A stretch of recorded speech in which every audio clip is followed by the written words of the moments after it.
Hebrews 7, 1 through 3, Abraham paid tithes, part 1.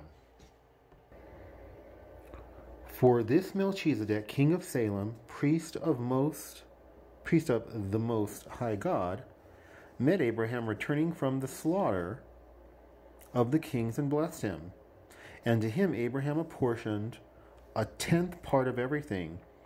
He is first, by translation of his name, King of Righteousness, and then he is also King of Salem, that is, King of Peace. He is without father or mother or genealogy, having neither beginning of days nor end of life.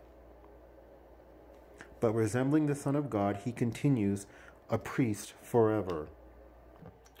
Most people remind me of me when I was 15. I got work. At 15, I knew I was supposed to pay tithes. And so I started paying tithes. But the other 90%, I would just spend it irresponsibly. And once I had the slightest little problem, I stopped paying my tithes. Abraham paid his tithes. A lot of you beautiful folks, you have fallen into the same trap. Satan does not want you helping the poor. Jesus said, what you do unto the least of my people, you do unto me. That's people who don't have money for food, so you feed them. They don't have money for drink, so you give them something to drink. They don't have a place to stay, so you get them a place to stay, or you welcome them into your place. They're in prison or they are in the hospital. You visit them and you nurture them. And so you will not help the poor because your attitude is, I'm suffering and I'm suffering greatly, and I need to use my money to try to alleviate this suffering, whether it's buying whatever. Okay, it can be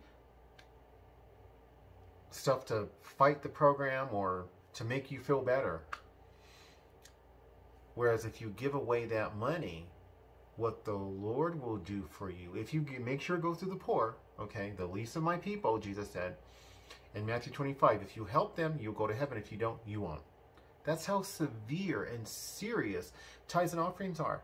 That's why you hear about it so often on this channel. And I know many of you, you just click off. You're not having it. And you were shooting yourself in the foot. You're missing out on all kinds of blessings. The exact opposite should happen. When times are hard, you should tithe more. That's basically what the Lord has led me to do. That includes when I was homeless on the street. There's no excuse. God got me off the street. He rescued me from a mental hospital. They were trying to keep me there permanently. He took me from the streets in a mental hospital to a homeless shelter, to temporary public housing, and now I'm in permanent public housing. And he won't let these people get under my skin.